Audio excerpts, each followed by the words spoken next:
Okay, so now our last section, we are moving on to the spine.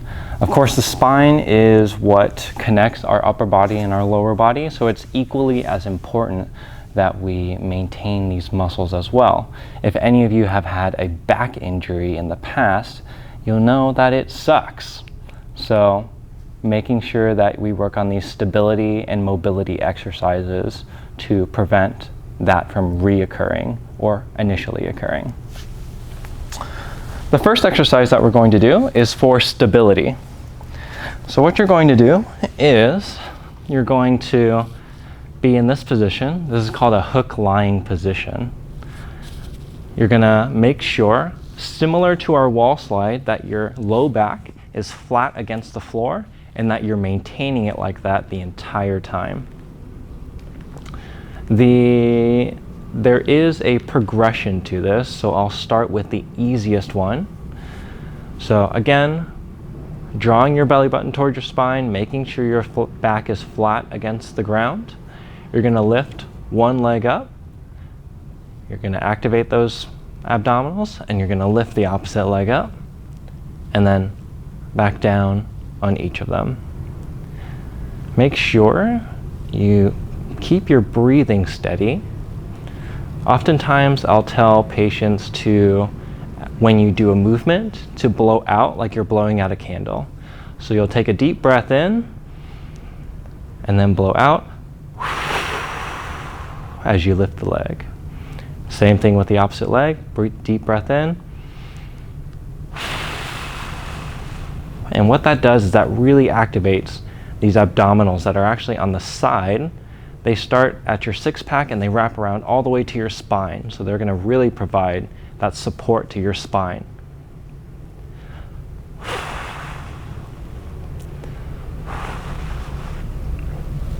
Now that's the easiest one.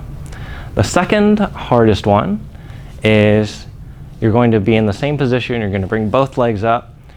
But when you bring one leg down, you're going to slide it out along the ground.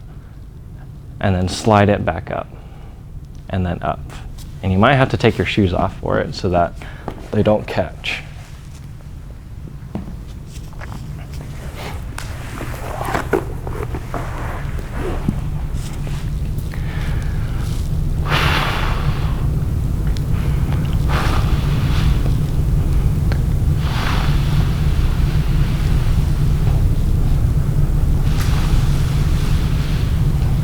Make sure as you're sliding down, again, one, that your low back doesn't come off the floor, and then make sure that the opposite leg doesn't come even further up towards your chest, keeping these thighs pointed straight up towards the ceiling.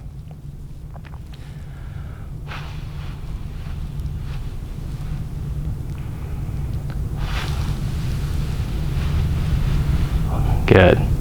The next hardest one after that, you're going to lower both legs to the ground at the same time, slide out, and slide back up, and lift up.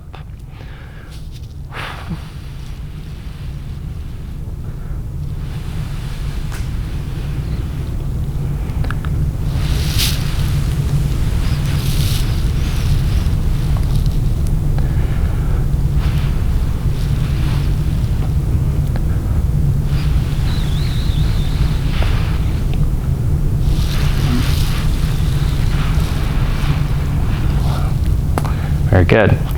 The third hardest one, instead of bringing it down and sliding it out, you're going to keep it off the ground and straighten it down.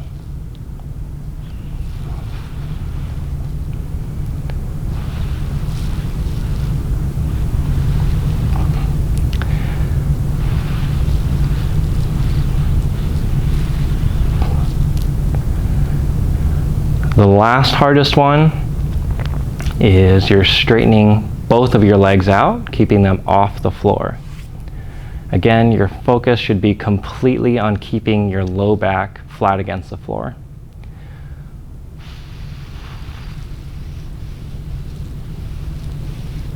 And even for me, that one, my low back lifts up, so this would be too hard for me. So I would probably do the single leg one, because I'm able to keep my low back against the floor. but I'll show you once more.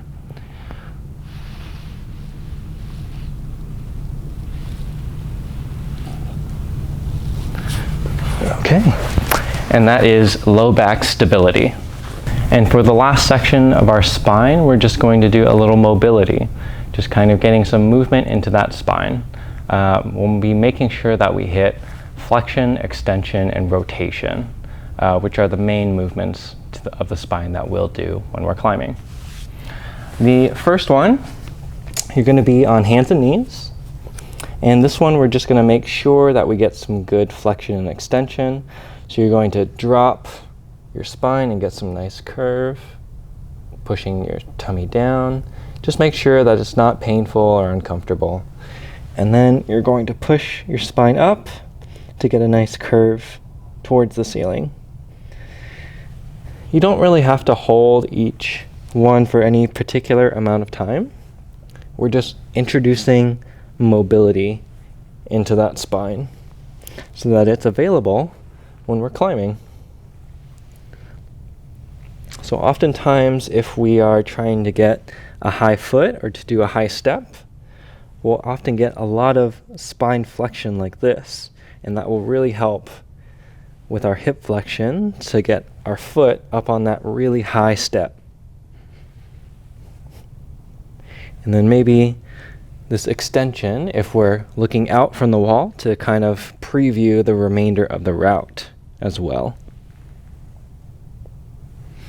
And that's flexion extension.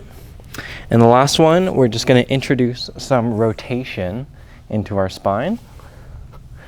You're going to be laying on your back, knees bent up, and all you're doing is you're rotating your knees out to the side and just swaying side to side. Really focusing on getting that rotation through that low spine in a really comfortable range.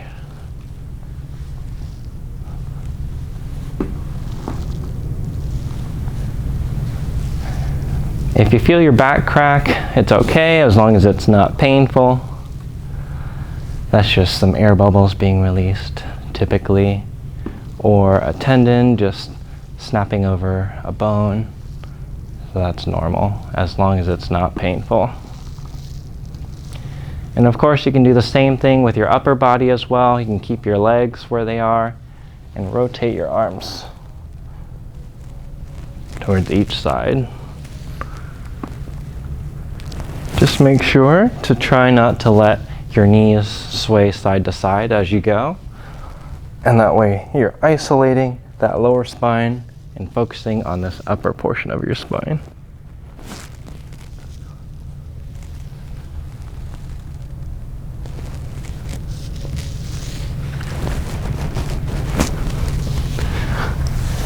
And that is spine mobility.